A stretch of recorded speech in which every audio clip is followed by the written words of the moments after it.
أعوذ بالله من الشيطان الرجيم بسم الله الرحمن الرحيم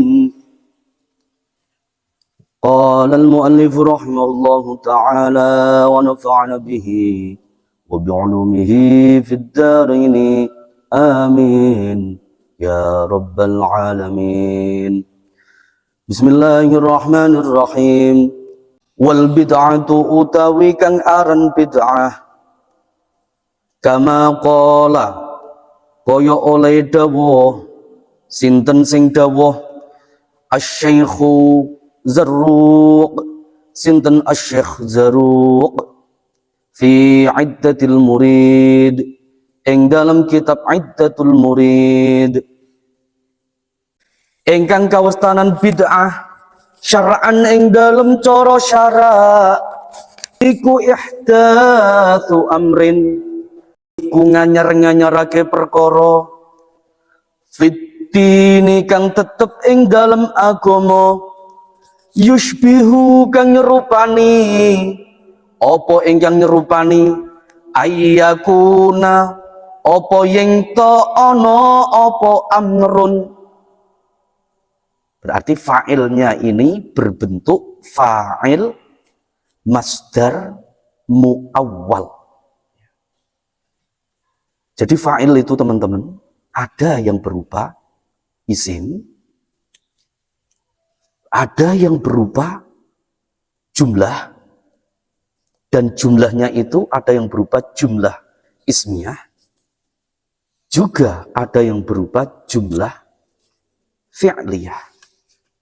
Tetapi ya, kebanyakan biasanya dimulai dengan huruf-huruf masdar.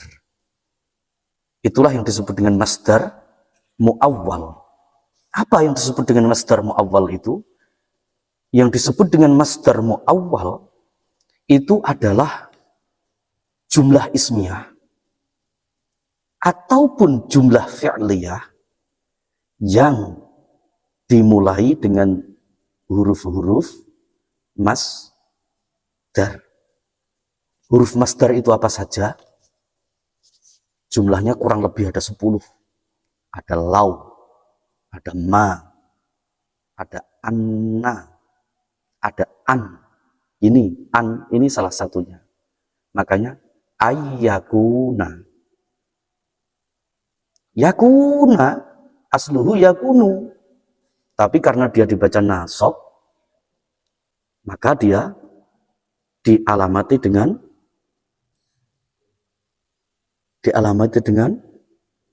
fathah. Ayyakuna, bukan ayyakunu.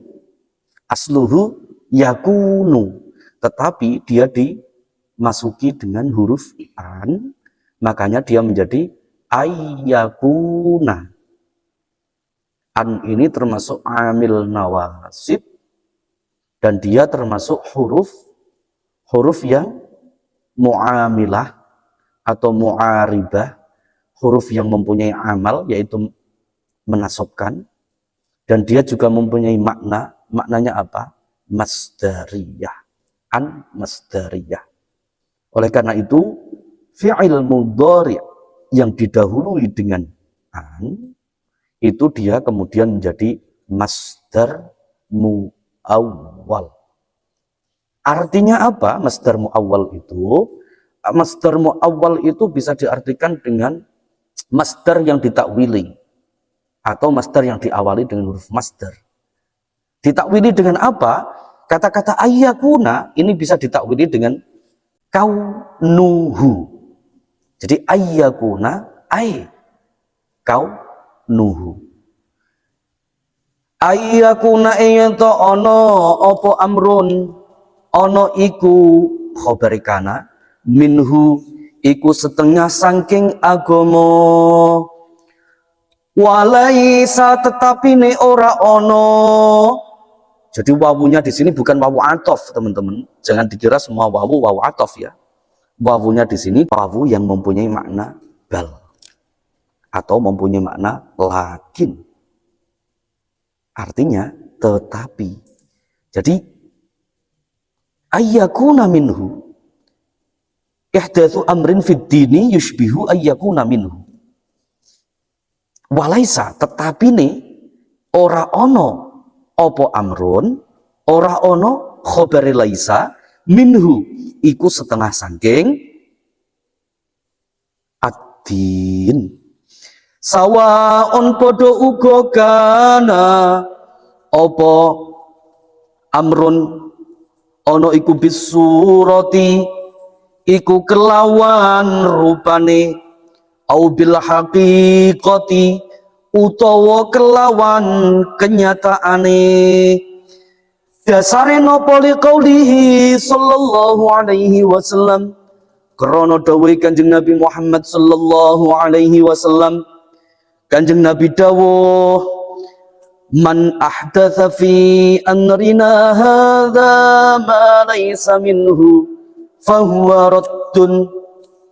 Artine man utawi sapane wong iku ahdatsa iku nganyar-nganyarake sapa wong fi amrina ing dalam masalah kita, hadza hiya iki masalah ma ing perkara laisa kang ora ana apa ma minhu iku saking amrina fahuwa mangko utawi man iku raddun iku ketolak. Wa qaulihi sallallahu alaihi wasallam. Jadi kata-kata qaulihi sallallahu alaihi wasallam ini dimaktufkan ke liqaulihi. Kata-kata liqaulihi dia dibaca jer karena apa? Karena kemasukan huruf jer yaitu lam. Liqauli bukan liqaulu. Jadi liqaulihi maka maktufnya pun ya juga dibaca qaulihi. Jadi wa di sini wawu at-tu'fiyah. Wa qaulihi sallallahu alaihi wasallam, lan krana dawuh Kanjeng Nabi Muhammad sallallahu alaihi wasallam rupane dawuh wa kullu muhdatsatin bid'ah. Artine wa kullu muhdatsatin utawi saben-saben perkara kang den anyarake iku bid'atun iku kawastanan bid'ah. Wa qad bayyana lan teman-teman wis mertelaake sinten al ulama'u, sinten para ulama rahimah mugi-mugi melas-melasi hum ing al ulama, sinten sing melas-melasi sinten Allahu sinten Gusti Allah. Para ulama teman-teman pun jelasake nek annal makna. Jadi inna ketika dia menjadi jumlah yang dimahalkan nasab, maka dia berubah menjadi anna. Makanya dari sini dia anna. Mengapa? Karena dia mahalnya mahal nasab. Mengapa mahal nasab? Karena dia menjadi maf'ul bih dari bayyana. Wa qad bayyana lan teman-teman was mertelaake sinten al ulama'u, sinten pira-pira wong ngalim rahimah mugi-mugi melas-melasi hum ing al ulama, sinten Allahu sinten Gusti Allah.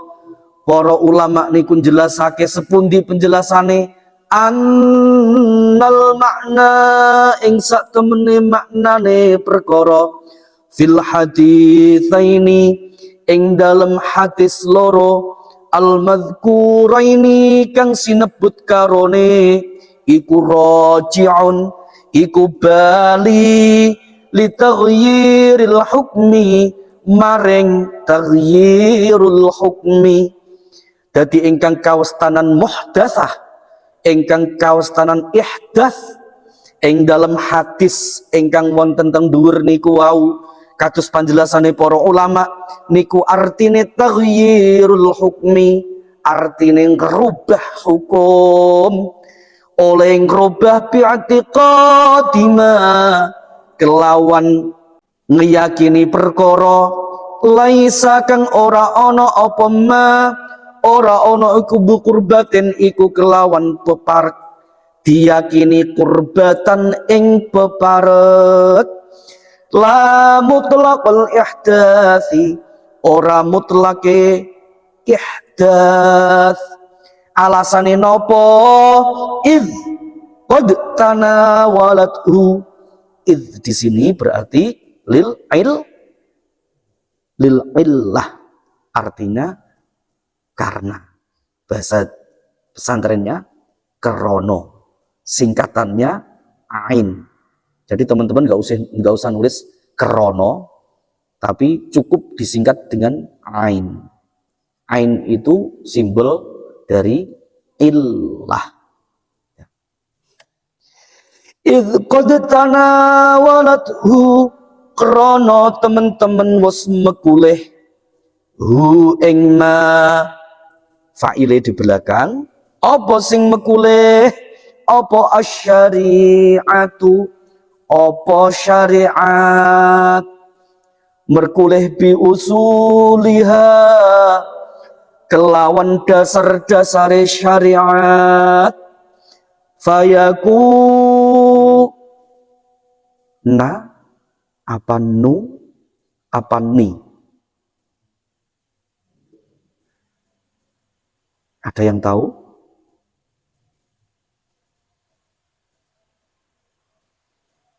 Fa-nya disebut fa apa? Fa jawab. Nah, fa jawab itu teman-teman, kalau dia ada syaratnya. Tapi di sini sebelumnya itu ada illah, ya. Ada illahnya, maka di sini bukan fa jawab tapi fa sababiyah. Jadi disebut dengan fa sababiyah. Fa sababiyah itu dia menjadi salah satu amil. Ada yang tahu? Teman-teman putri? Enggak ada? Teman-teman putra? Enggak ada? Fa sababiyah itu termasuk fa yang mempunyai amal sebagai amil nawasib. Ya. Jadi dia menjadi salah satu dari amil nawasib. Oleh karena itu bacanya menjadi fayakuna. Betul. Fayakuna mongko ana apa perkara ana iku raji'an iku balik ilaiha maring asyari'ah au bi furu'iha utawa kelawan furu'i syari'ah. Fayakuna apa fayakuni apa fayakunu?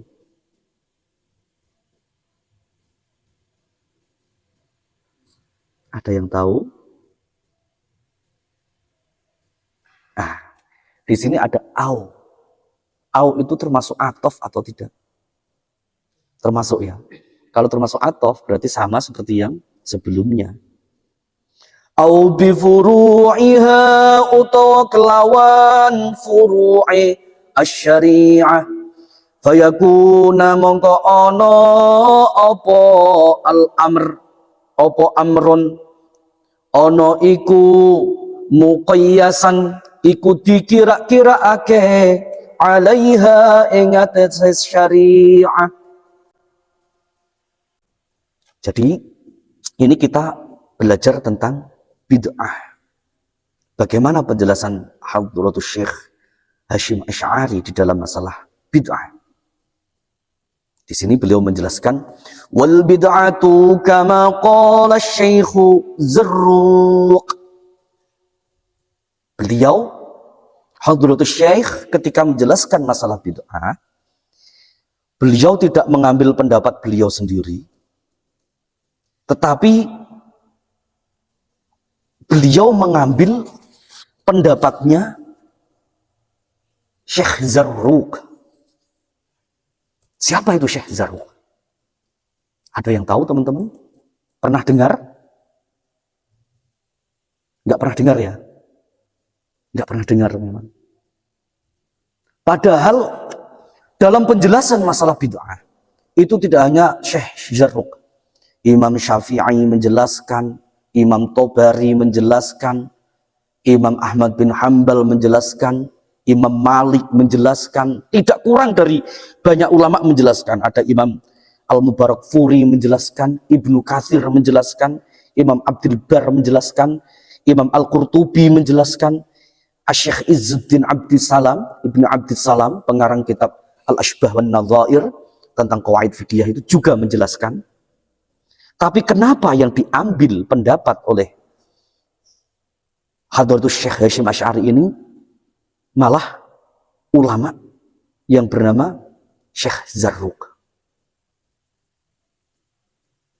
Ternyata setelah saya telusuri, Syekh Zarruq yang dimaksud oleh Hadratus Syekh Hasyim Asy'ari ini, pengarang kitab Iddatul Murid, itu beliau adalah salah satu syekh yang terkenal di masa tahun 800-an. Imam Zarruq ini merupakan imam yang berasal dari Eropa.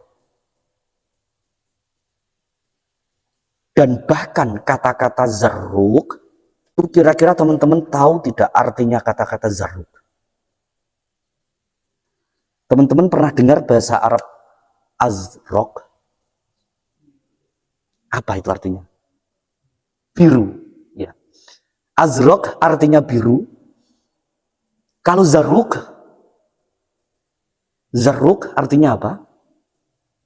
Teman-teman masih ingat sighat mubalaghah? Ada fa'alun, ada fa'ilun, ada af'alun, ada fa'ulun, ada fa'ulun. Zarruq itu mengikuti wazan fa'ulun. Artinya apa? Sangat biru. Mengapa beliau dinamai Zarruq? Ternyata itu bukan nama asli beliau.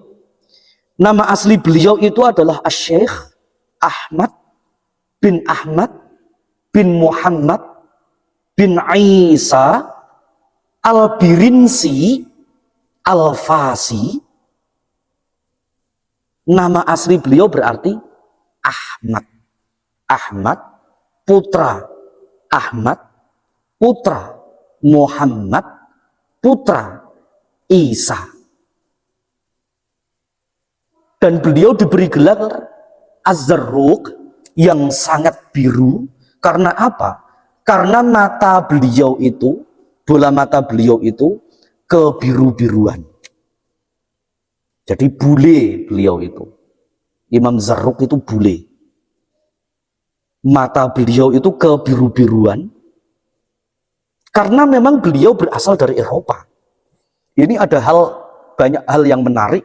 Kalau kemarin ketika menjelaskan pengertian masalah sunnah, Hadratus Syekh itu mengambil pendapatnya imam yang berasal dari, masih ingat kemarin? Ukraina. Sekarang, jadi Ukraina itu Eropa. Sekarang, ketika menjelaskan pengertian masalah bid'ah, Hadratus Syekh pun juga mengambil pendapat dari ulama Eropa juga. Luar biasa ini. Dan Imam Zarruq ini bukan imam yang sembarangan. Beliau itu sangat terkenal di eranya. Beliau adalah salah satu murid dari Imam Asy-Syaikh Asy-Syadzili, dan bahkan beliau yang kemudian meneruskan sebagai mursyid dari Thariqah Syadziliyah setelah Imam Syadzili sendiri. Dan beliau juga murid dari Asy-Syaikh Abu Abdullah Muhammad bin Sulaiman Al-Jazuli, yaitu pengarang dari kitab Dalailul Khairat. Dan beliau juga mengarang kitab apa? Kitab yang menjadi syarahnya dari kitab karya Ibnu Athaillah As-Sakandari, yaitu kitab Al-Hikam. Beliau menyarai, dan itu syarahnya sangat terkenal sekali. Namanya Syarah Al-Hikam, kitab beliau. Kemudian beliau juga menyarai kitabnya Imam Al-Ghazali yang bernama Aqidah Al-Ghazaliyah. Karya beliau itu sangat banyak sekali. Beliau dikatakan bule itu karena beliau itu sukunya adalah Al-Birinsi. Jadi Ahmad bin Muhammad bin Isa Al-Birinsi. Birinsi itu apa? Kalau kita tidak tahu tidak mengetahui makna sebenarnya, mungkin kita sulit akan membaca kata-kata Birinsi itu. Birinsi itu kalau ditulis itu alif, lam, ba, ro, nun, sin, ya.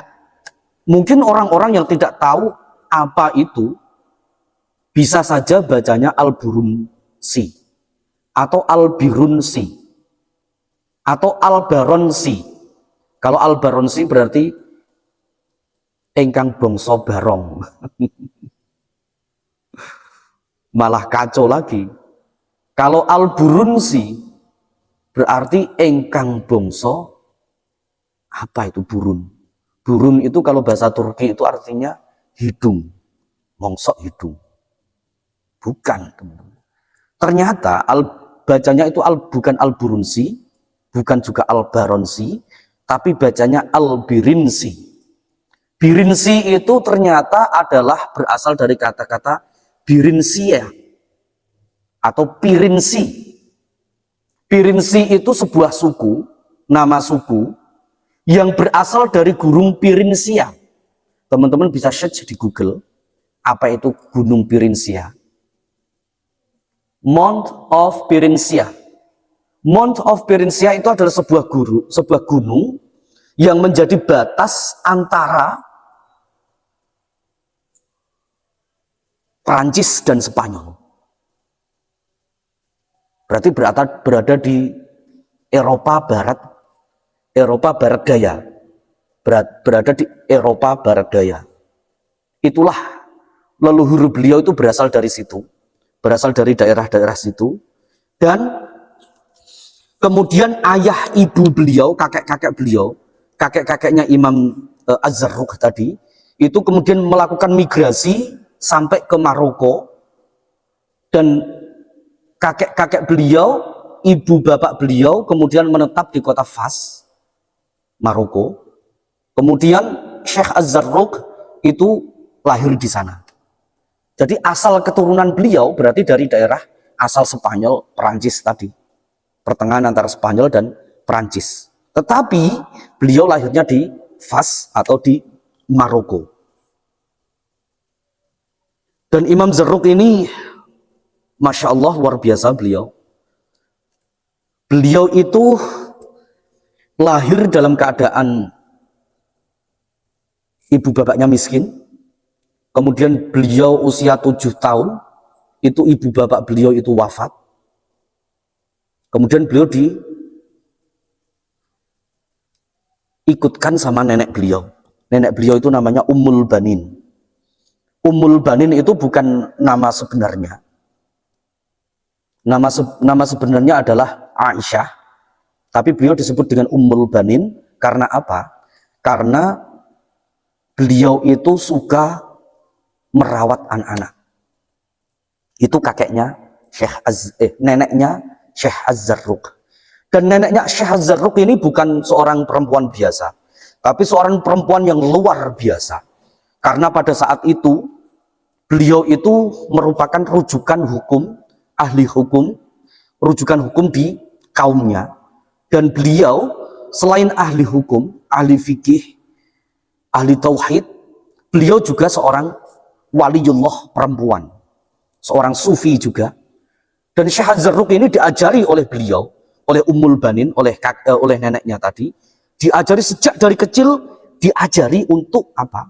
Untuk bertasawuf. Oleh karena itu kemudian di kemudian hari Syekh Az-Zarruq ini menjadi seorang sufi, tetapi di lain sebagai seorang sufi, beliau juga seorang ahli hukum Islam atau ahli fikih. Ini mengikuti nenek beliau. Berarti seorang pengasuh, seorang yang diikuti orang, itu akan menentukan nanti ke depannya bagaimana orang yang diasuh. Maka dari itu ketika teman-teman, misalnya kelak teman-teman menjadi seorang ayah, atau menjadi seorang ibu, atau menjadi seorang guru, usahakanlah teman-teman itu menjadi ayah, atau ibu, atau guru, atau mungkin bos, atau mungkin pimpinan yang inspiratif, yang bisa menginspirasi, yang bisa mengarahkan anak-anaknya, yang bisa mengarahkan anak didiknya menjadi seorang pribadi yang luar biasa. Ummul Banin ini telah melakukan sejak dari kecil. Pada saat itu, sejak dari kecil itu, Syekh Az-Zarruq itu biasanya setelah beliau ngaji, jadi waktu kecil itu Syekh Az-Zarruq itu diopiak-opiak sama siapa? Sama neneknya. Diopiak-opiak untuk ngaji. Ngaji itu.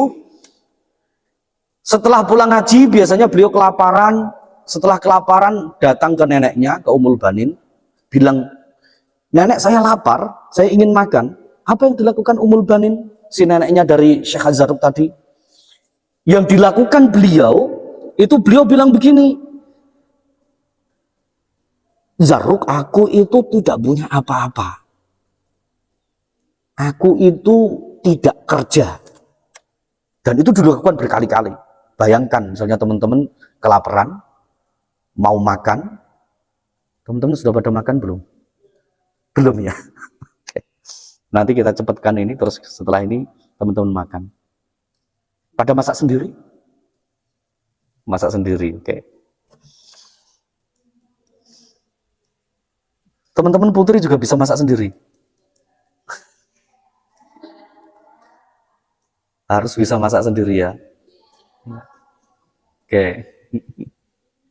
Ini juga teman-teman putra juga harus bisa masak sendiri, latihan masak sendiri.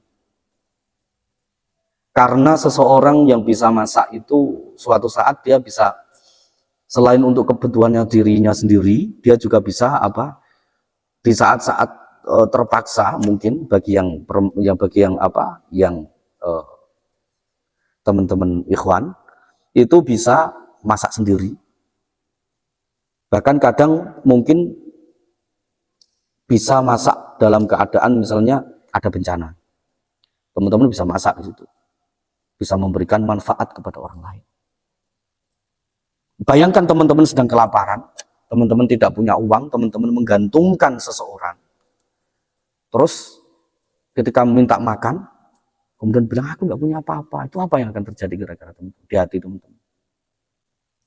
Marah? Ataukah sedih?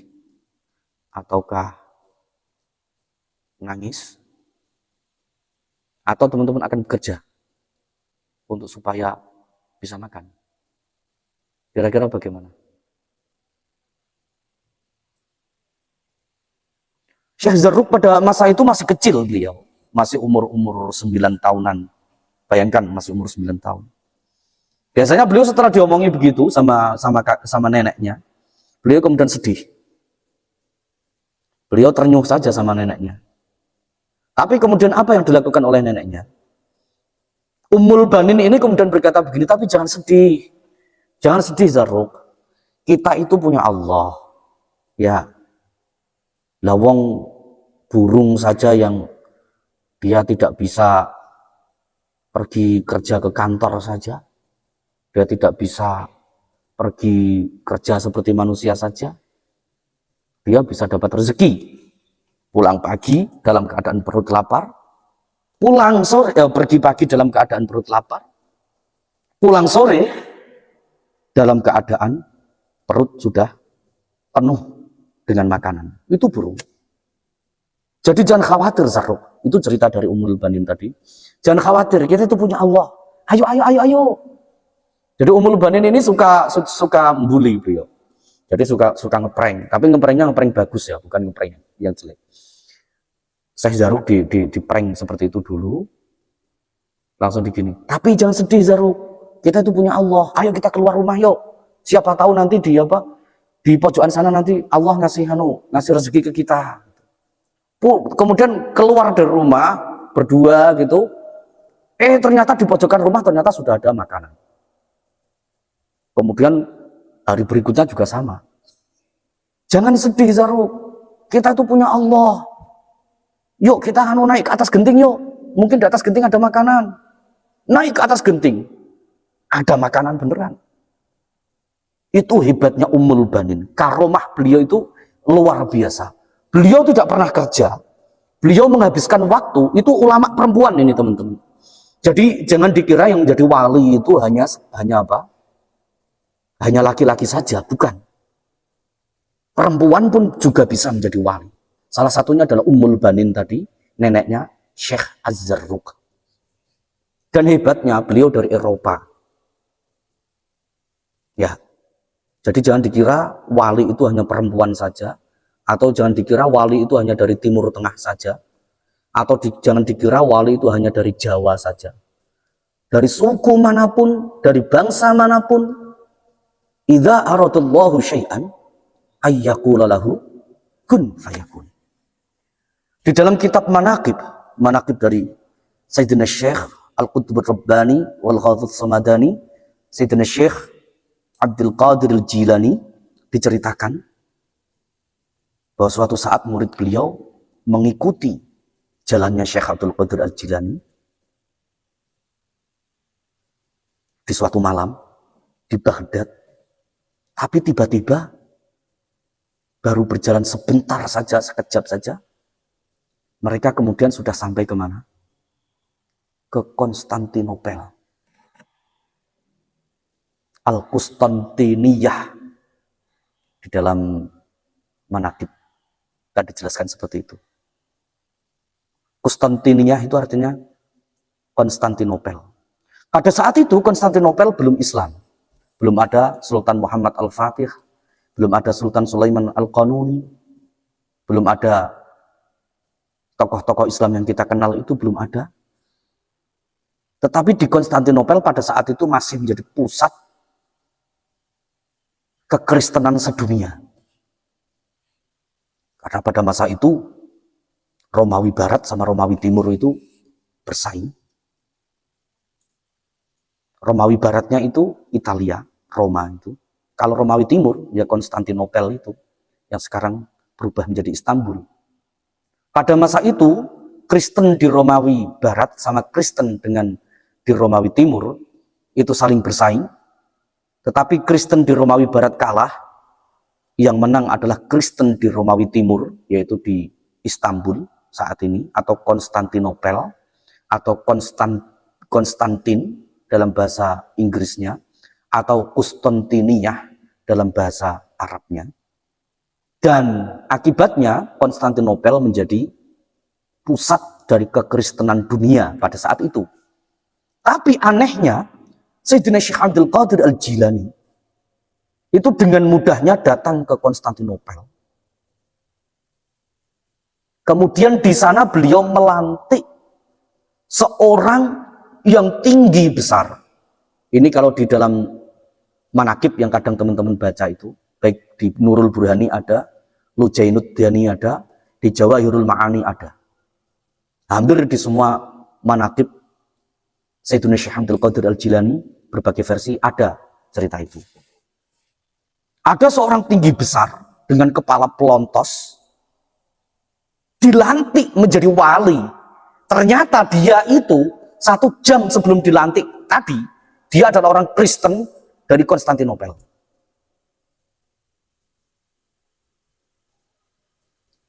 Jadi jangan dikira wali itu hanya di daerah-daerah yang kita anggap Islam itu saja, tidak. Idza aradallahu syai'an ayyaqula lahu kun fayakun. Bahkan seorang perempuan pun bisa menjadi wali. Salah satunya yang ini tadi, Ummul Banin, neneknya Syekh Az-Zarruq. Dan ini kemudian membekas kepada apa? Kepada beliau. kepada Syekh Az-Zarruq ini, sehingga di kemudian hari Syekh Az-Zarruq ini juga menjadi seorang sufi, tetapi juga menjadi seorang ahli fikih. Jadi beliau berimbang antara fikih dan tasawufnya. Beliau juga mursyid thariqah Syadziliyah, tapi beliau juga ahli hukum fikih. Dan salah satu karomah dari Syekh Az-Zarruq adalah ketika beliau menulis kitab yang mensyarahi kitab Al-Hikam, kitab Al-Hikamnya Syekh Ibnu Athaillah As-Sakandari, ketika membuat syarah itu setelah beliau nulis selesai satu kitab, itu kemudian hilang. Hilangnya diambil malaikat mungkin. Hilang sendiri. Kemudian beliau nulis lagi, bayangkan satu kitab, ya. Satu kitab ditulis dengan tangan, sudah selesai, hilang. Kalau teman-teman bikin makalah misalnya, bikin makalah cuma 3 lembar, kemudian laptopnya ngeblank, itu akan susahnya bukan main kan. Ini kitab, satu kitab ya, dengan tebal, saya punya kitabnya soalnya, dengan tebal sekitar 415 halaman, 415 halaman, dan itu ditulis dengan tangan dari awal sampai akhir. Ternyata kitab itu hilang. Apa yang terjadi? Kalau kita mungkin sudah galaunya setengah mati, bikin status di WA, sedang rajin-rajinnya, ternyata Allah berkehendak lain. Kemudian bikin status di TikTok sambil gini, sedang rajin-rajinnya mengerjakan tugas, ternyata he is gone. Padahal baru bikin tugas beberapa saja, dan itu diketik dengan laptop. Syekh Az-Zarruq ditulis dengan tangan, karya asli beliau sendiri, ya, tebalnya sekitar hampir 450 halaman. Hilang. Apa yang dilakukan beliau? Beliau berkata, alhamdulillah, kitabku ini sudah diambil dan diajarkan di tempat lain. Setelah itu kemudian beliau nulis lagi dari awal, kitab yang sama, ya, dari awal beliau nulis lagi, hilang lagi. Ternyata hilangnya diambil golongan bangsa jin. Karena diajarkan di jin, alam jin. Jangan heran teman-teman, golongan alam jin pun itu juga ikut ngaji. Karena dalam golongan jin, ada jin muslim, ada jin kafir. Jin muslim, mereka juga suka ngaji. Bahkan jin muslim, ketika melihat manusia muslim, itu mereka senang sekali. Sehingga biasanya kalau kiai-kiai saya dulu itu selalu mengajarkan supaya apa? Supaya ketika kita sholat sendirian, itu diniatkan dengan imaman lillahi ta'ala. Kita niat sebagai imam. Oleh karena itu jangan heran teman-teman kalau di tempat saya, entah maghrib, entah isya, entah subuh yang disunnahkan membaca jahr, ya, dan pada saat itu tidak ada orang, karena memang biasanya di tempat saya hampir setiap hari ada orang. Tapi kalau misalnya nggak ada orang sekalipun, saya itu ketika sholat, entah maghrib, isya maupun subuh, tetap saya jaharkan. Tetap a'udzubillahi minasyaitonirrajim, bismillahirrahmanirrahim. Karena saya niat menjadi imam. Itu ajaran dari kiai saya. Karena kita tidak tahu di belakang kita jin-jin muslim ikut makmum di situ. Jadi kitab kedua sudah ditulis lagi sampai akhir, hilang lagi. Kemudian setelah itu beliau nulis lagi, hilang lagi, diambil dari golongan lain. Ditulis lagi, hilang lagi, diambil dari golongan lain. Sampai ke 16 kali semuanya hilang. Bayangkan itu. Kita bisa nggak seperti itu? Maka dari itu kita itu kadang kita malu, teman-teman, sama ulama-ulama zaman dulu. Ulama-ulama zaman dulu itu semangat menulis kitab, semangat membaca, semangat belajar, itu luar biasa. Sementara kita lebih suka belajar apa jalan-jalan? Jalan-jalan ya. Lebih suka nulis apa nangis? Gimana teman-teman? Lebih suka bikin summary mata kuliah, apa lebih suka ngerumpi? Gimana teman-teman perempuan? Banyak waktu kita tuh yang terbuang, tidak produktif sama sekali.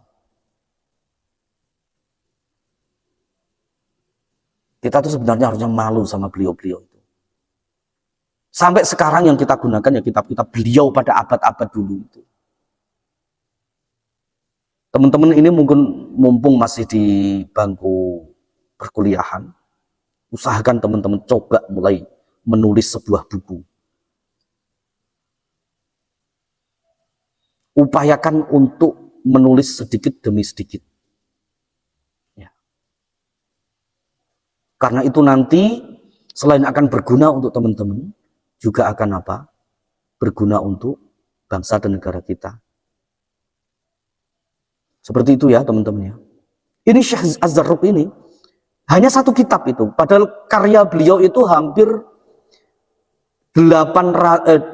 karya beliau itu yang tercatat ya 82 judul kitab. 82 judul kitab. Salah satunya ya syarah dari Al-Hikam tadi. Syarah dari Al-Hikam tadi, nama kitabnya adalah Tanbih Dzawil Himam ala Ma'ani Alfaz Al-Hikam. Tanbih Dzawil Himam ala Ma'ani Al-Hikam. Itu kitab yang dikarang oleh Syekh Az-Zarruq.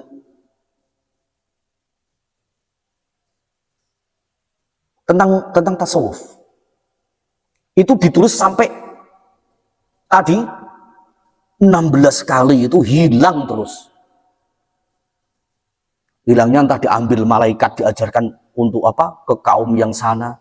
Kemudian hilangnya ada yang kadang diambil jin untuk diajarkan di kaumnya. Hilangnya entah kemana, beliau juga nggak tahu. Tapi sampai 16 kali itu hilang terus, sampai pada akhirnya yang ke-17 kali, beliau kemudian meminta kepada Allah, ya Allah, saya berharap ini adalah tulisan saya yang ke-17 untuk satu kitab ini saja. Saya berharap ini sebagaimana filosofi sholah, ya Allah, semoga yang ke-17 kalinya ini masih tetap. Dan akhirnya alhamdulillah yang ke-17 itu masih tetap, tidak hilang, dan masih ada sampai sekarang, dan menjadi kajian rujukan bagi ulama-ulama tasawuf. Para ulama tasawuf mereka pasti mengetahui kitab ini. Hikam saja mereka tahu. Ini adalah syarahnya dari Hikam. Nama kitabnya tadi apa? Tanbih.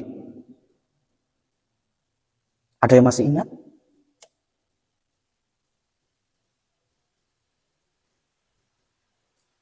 Tanbih Dzawil Himam ya ala ma'ani alfaz al-hikam.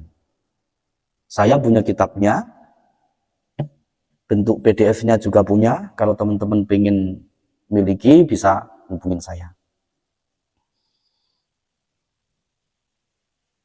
Itu Syekh Az-Zarruq, kehebatan beliau.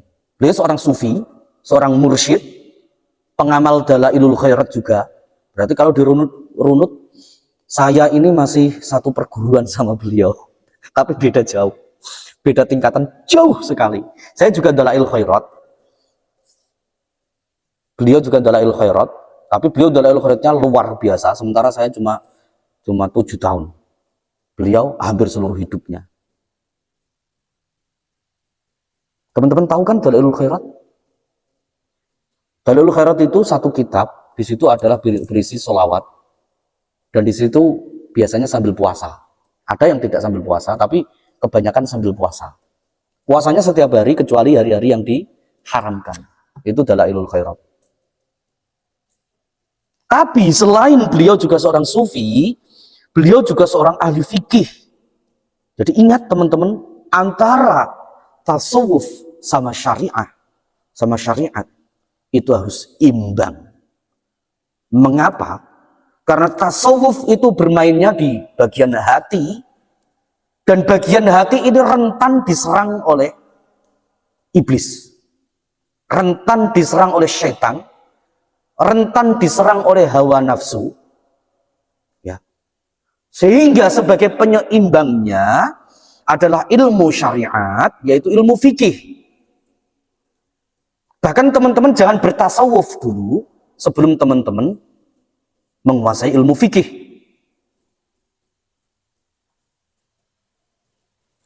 Jangan sedikit-sedikit sok tasawuf, tapi tidak mengetahui fikih.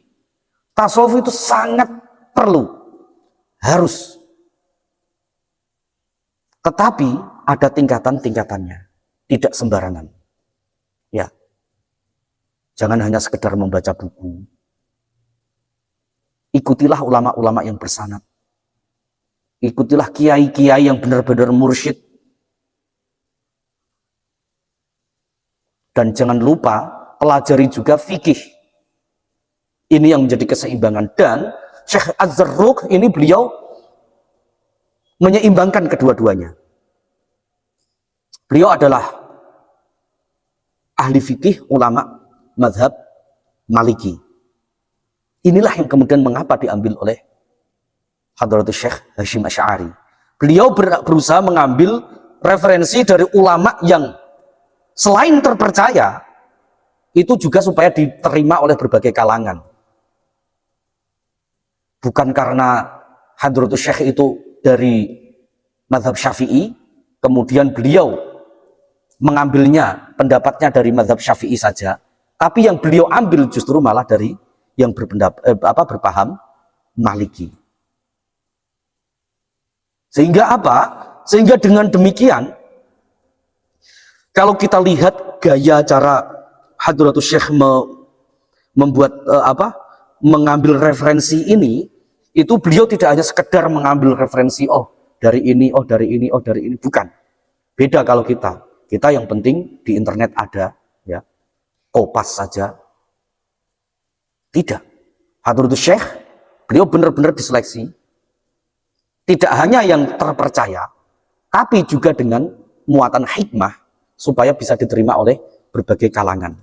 Dan di sini beliau menjelaskan yang disebut dengan bid'ah itu syar'an. Nah, ini hebatnya. Beliau tidak menjelaskan lughatan dulu. Biasanya ketika menjelaskan sesuatu, termasuk sunnah kemarin, itu yang dijelaskan kan lughatan dulu, secara bahasa dulu, atau secara etimologi dulu. Tapi ini tidak. Yang beliau jelaskan itu langsung syar'an. Apa hikmahnya beliau mengambil seperti ini? Ternyata beliau itu seolah-olah ingin mengatakan gini loh, bid'ah itu bukan hal yang sulit untuk dipahami. Masalah bid'ah itu secara etimologi kalian semua paham. Wong di dalam Al-Quran juga ada kata-kata badi. Allahu badi'us samawati wal ard. Dalam Asma'ul Husna juga Allahul badi. Masalah bid'ah itu secara etimologi itu gampang. Bid'ah itu memulai sesuatu. Oleh karena itu sudah tidak perlu dibahas secara etimologi atau secara lughatan, langsung ke syar'an.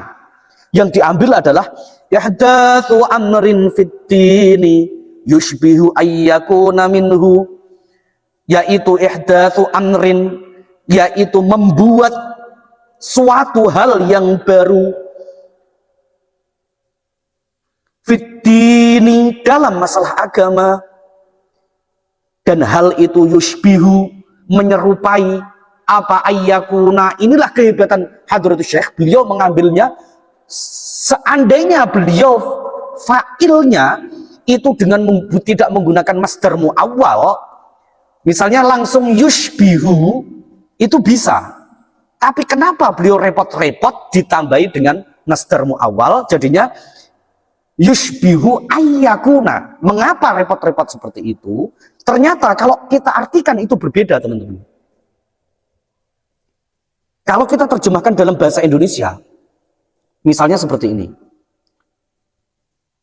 Aku benci kamu. Sama, bedakan. Aku benci kamu dengan aku benci keberadaanmu. Itu beda atau sama? Bedanya apa?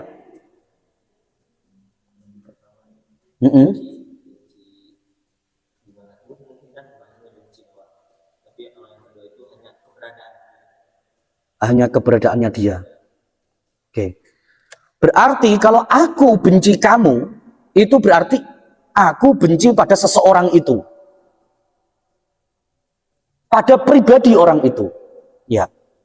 Tapi kalau aku benci keberadaanmu, itu pada sama dengan orang itu tidak masalah. Tetapi dengan adanya dia di sini, keadaan itu menjadi saya benci. Artinya apa? Artinya yang dimaksud dengan aku benci dengan keberadaanmu, itu berarti dia tidak benci sama, berarti aku tidak benci sama kamu itu tadi. Cuma keberadaannya saja. Dan di sini masdar muawwal itu kalau kita terjemahkan ya dengan keberadaan itu tadi. Ada kata-kata keberadaan itu. Jadi yushbihu ayyakuna minhu. Jadi keberadaannya hal yang dibarukan tadi, yang dimunculkan tadi, itu keberadaannya bukan hal itu. Keberadaan hal itu menyerupai dengan urusan agama. Jadi yang disebut dengan bid'ah dalam penjelasan ini, penjelasan Hadratus Syekh Imam Hasyim Asy'ari tadi, yang beliau ambil dari kitabnya Syekh Az-Zarruq, kitabnya namanya Iddatul Murid As-Shadiq.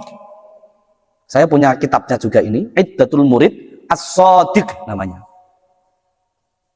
Tentang tasawuf juga, kitab Iddatul Murid ini. Jadi menurut beliau, yang disebut dengan bid'ah secara istilah atau terminologi itu adalah membuat hal yang baru, di mana hal tersebut itu sebenarnya bukan urusan agama, tapi dibuat keberadaannya itu seolah-olah menjadi urusan agama. Jadi dengan demikian, pengertian bid'ah itu bukan hanya membuat hal yang baru saja, tapi dengan kata-kata keberadaannya itu menunjukkan arti hal yang baru itu tadi, itu seperti serupa dengan urusan agama, tapi sebenarnya bukan urusan agama. Contoh, misalnya, orang melakukan sholat, di mana sholat itu 3 rakaat, dan namanya itu bukan nama sholat maghrib, bukan sholat isya, bukan sholat sunnah apapun.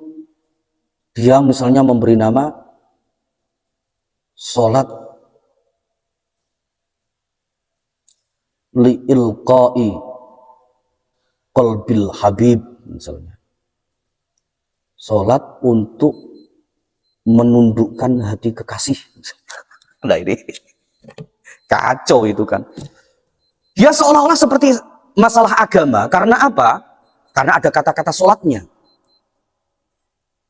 Tetapi dia bukan masalah agama. Karena apa? Dalam Islam itu tidak ada sholat sunnah yang 3 rakaat. Dalam Islam, dalam ajaran Rasulullah, itu tidak ada namanya sholat sunnah untuk apa?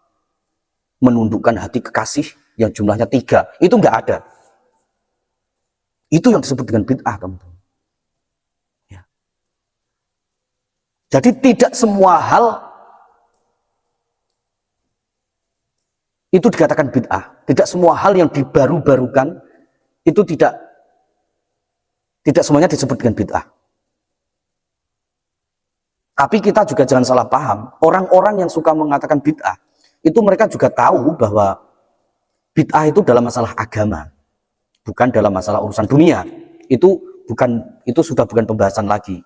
Salah kalau kita misalnya menangkal orang-orang yang suka mengatakan bid'ah itu dengan, lah kalau kamu mengatakan bid'ah, naik onta saja.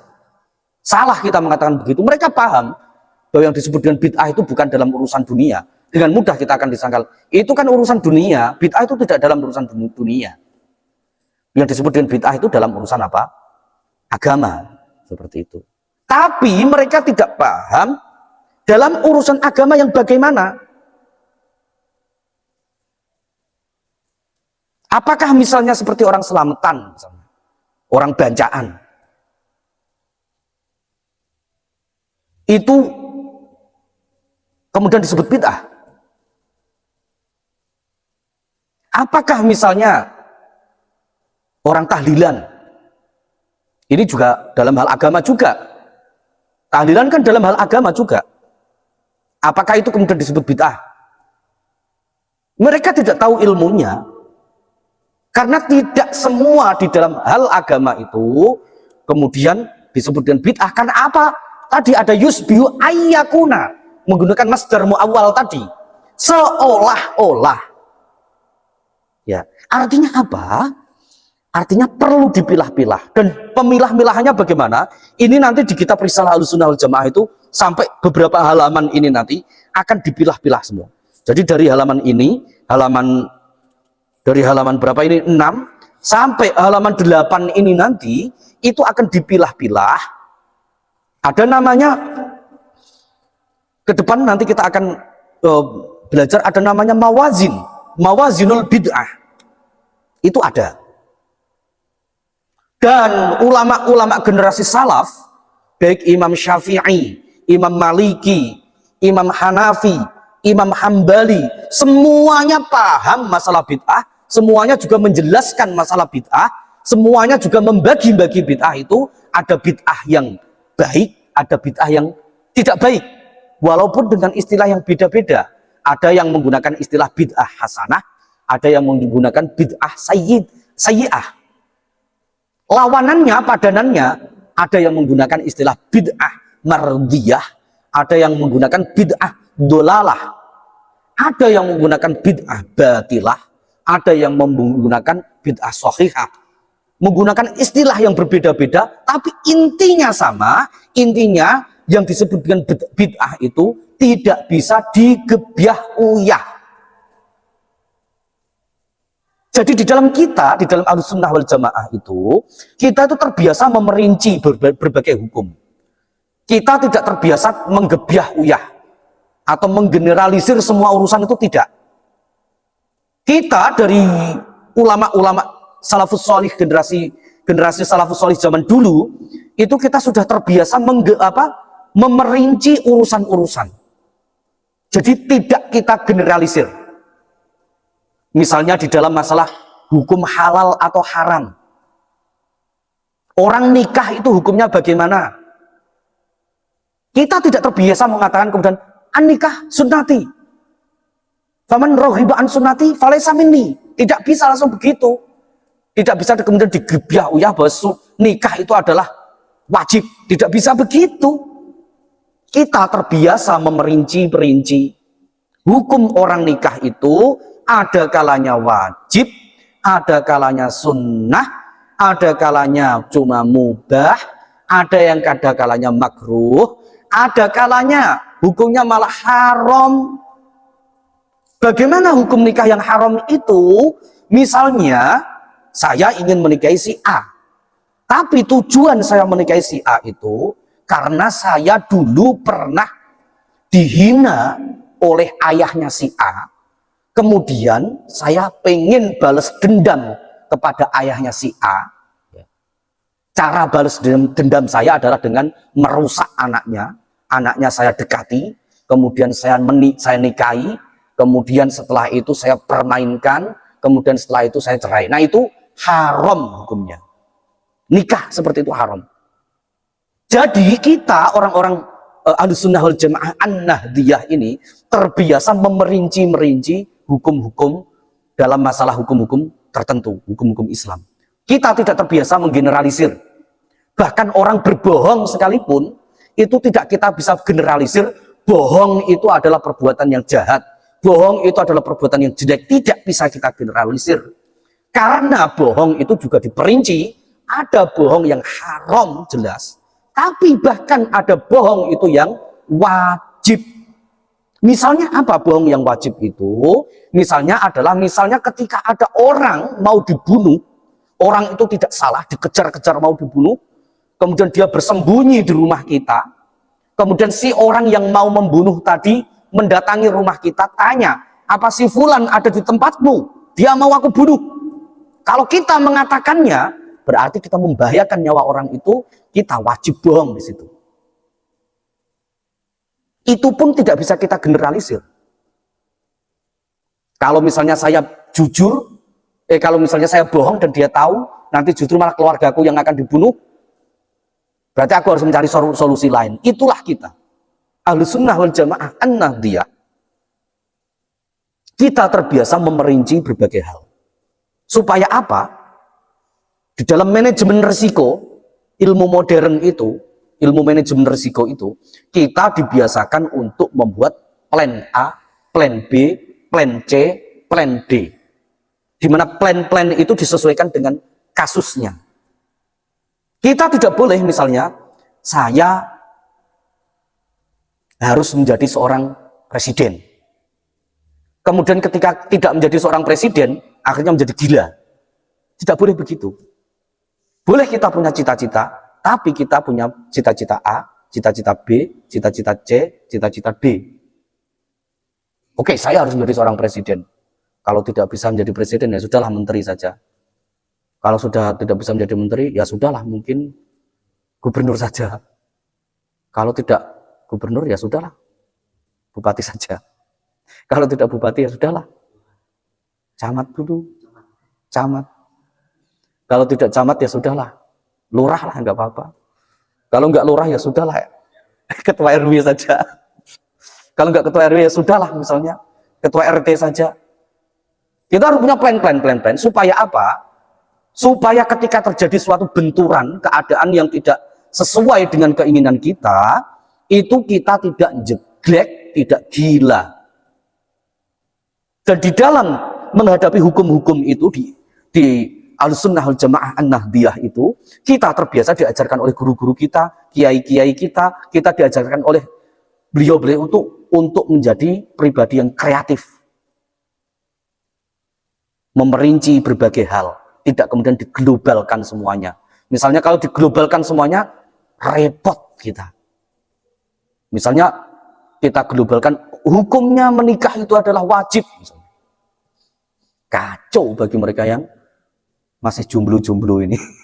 Mau diapakan mereka? Iya kan? Jadi tidak bisa kita generalisir seperti itu. Jadi kita perinci. Seperti itu.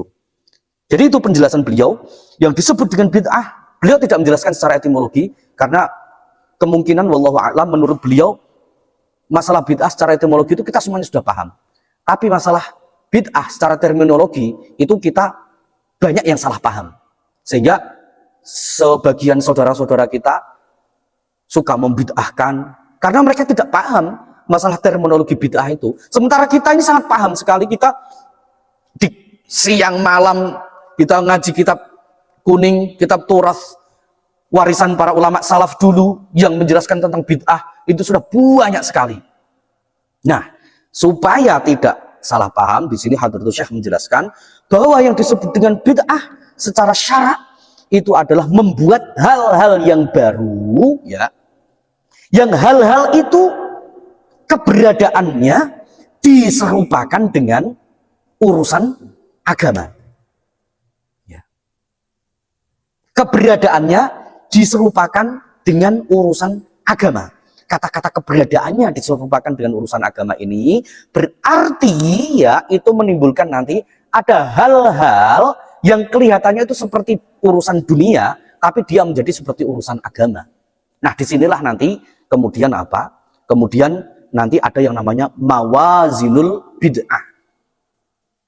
Kita ada mawazinul bid'ah. Mawazin itu artinya timbangan-timbangan, ukuran-ukuran standar. Kalau bid'ah seperti ini itu benar atau tidak. Kalau bid'ah seperti ini termasuk sayyi'ah apa hasanah. Kalau bid'ah seperti ini termasuk mardiyah atau dolalah. Kalau bid'ah seperti ini termasuk sahihah atau batilah, hasanah atau batilah. Itu namanya mawazin. Dan itu akan kita pelajari di penjelasan selanjutnya. Intinya di paragraf ini Hadratus Syekh menjelaskan tentang pengertian bid'ah secara terminologi adalah seperti itu tadi, yaitu membuat hal yang baru, ya, yang hal itu keberadaannya diserupakan dengan urusan agama, padahal dia bukan urusan agama. Seperti itu. Beliau mengambil referensinya dari kitab Iddatul Murid As-Shadiqah karya Syekh Az-Zarruq, ya. Dan kemudian beliau mengambil dasar dengan dasar hadis itu sendiri, man ahdatsa fi amrina hadza ma laisa minhu fahuwa raddun. Kemudian ada hadis lagi, wa kullu muhdatsatin bid'ah. Oke. Selanjutnya insyaallah di pertemuan selanjutnya minggu depan, ya, kita akan belajar tentang kita akan mempelajari mawazinul bid'ah. Insyaallah kita teruskan untuk minggu depan. Wallahu a'lam bishawab. Maulaya sholli wa sallim daiman abada ala habibika khairil khalqi kullihim huwal habibul ladzi turja syafa'atuhu likulli hawlin minal